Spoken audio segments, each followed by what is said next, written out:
Hi, thank you for visiting Varian. My name is Vari, and if this is your first time, then a sub and a like to the channel would be greatly appreciated. Thank you for supporting thus far. Those people up there that's been supporting me through Saveria and my YouTube members as well, thank you.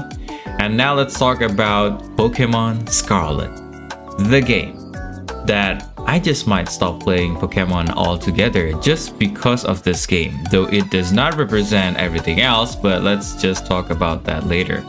This was my gameplay. I think the last gameplay I've shown on stream, because there were like the latest update for the Pokemon Scarlet DLC. There are more updates for Terra Raid Battle afterwards, but I did not play the rest, I think, if I'm not mistaken.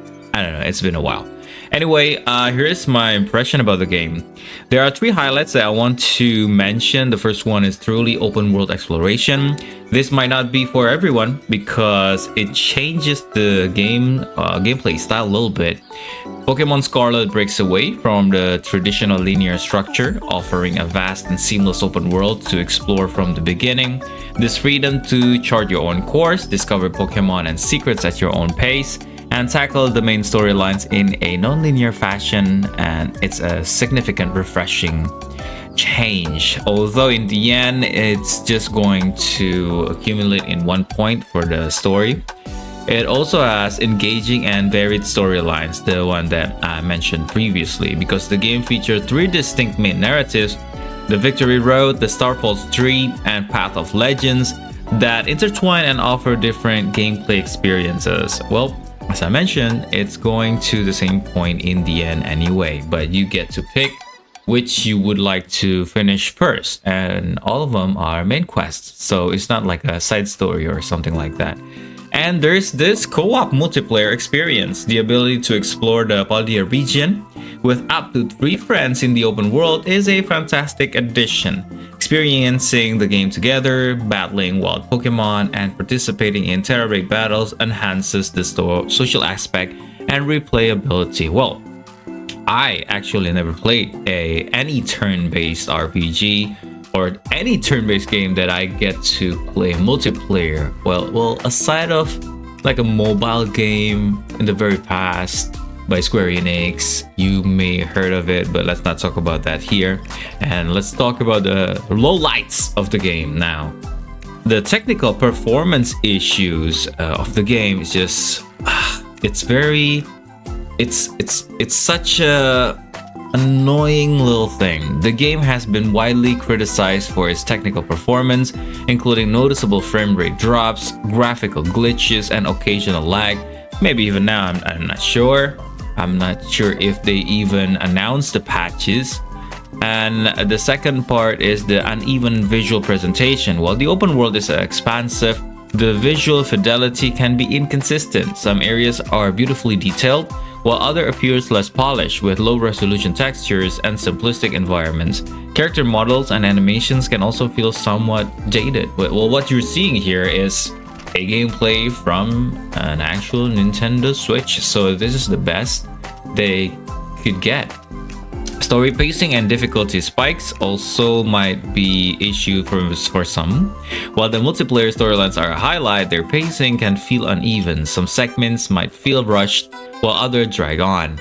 And additionally, there can be unexpected difficulty spikes in certain battles, which might be frustrating for some players. Although, if you get your Pokemon, if you know your ways around elements or types, you'll be fine. How the game would feel for newcomers or veterans of the Pokemon franchise? Well, newcomers, like me, well, sort of, because I jumped back into the franchise on Pokemon Legends Arceus, which I'm probably gonna talk about later on. To me, Pokemon Scarlet offers a relatively accessible entry point to the franchise due to its open world structure and less linear progression. The freedom to explore and discover at their own pace can be less daunting than the traditional, more guided experiences. However, the technical issues might be less forgiving first impression. The core mechanics of catching, training, and battling Pokemon are still central and will explain. Although there are lots of games out there with the same type of mechanics, well, you know, the stuff that's been said to those games, probably like a Pokemon copycat, like animal capturing, trying to mimic Pokemon and stuff like that. But to be honest, the gameplay for catching Pokemon and the detailed information about the monsters and stuff like that, I think Pokemon can show the best way to do it. Now, for veterans though, now this is a different story, because if you played a lot of Pokemon games, then you might be there might be mixed opinions about this. Longtime fans will appreciate the significant changes brought by the open world and the intertwined storylines, offering a fresh take on the Pokemon formula. The new Pokemon and battle mechanics, like the terrestrialization, the crystallized Pokemon superpower, whatnot, provide new strategic layers to explore. However, the technical shortcomings and inconsistent visuals might be disappointing for those expecting a more polished experience after years of playing the series. The core loop of collecting and battling will still feel familiar and enjoyable. Okay, in my gameplay here, am I going to battle any Pokemon at all? Let me fast forward a little bit. Hold on. Let me show you the battle. I think I'm doing Terra Raid battle with some of my friends here. Are these all just stories? Hold on. Okay, here it is. There's some Terra battle here. Here we go. I think I'm doing multiplayer if I'm not mistaken. You see, you get to invite other people, or you get to join other people's battle raid, and then we get to figure out together and how to beat the boss, to get materials, to get the grinding items, to get some materials to be able to craft what's that thing, the herb that we could get shiny from if we consume it and go to places where shiny might appear, or certain Pokemons. Yeah, you go ahead and write in the comment section down below. I'm all over the place. But anyway, the main problem of the multiplayer as well, I think I'm using bot on this one. I think I'm doing solo.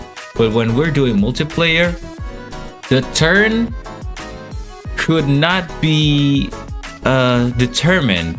Like, I'm not really sure if the speed matters, or the connection in this case, but sometimes it feels like I'm not even sure if the monster is already dead or not, because sometimes since I put this up on live, when I'm playing multiplayer, other people might already finish theirs and we're playing together the same battle.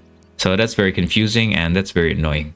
Anyway, in summary, Pokemon Scarlet presents a bold and ambitious evolution for the franchise with its truly open world design and engaging multiple storylines. The freedom of exploration and cooperative multiplayer are significant highlights that injects new life into the core Pokemon experience. However, the game is unfortunately held back by noticeable technical performance issues and an inconsistent visual presentation.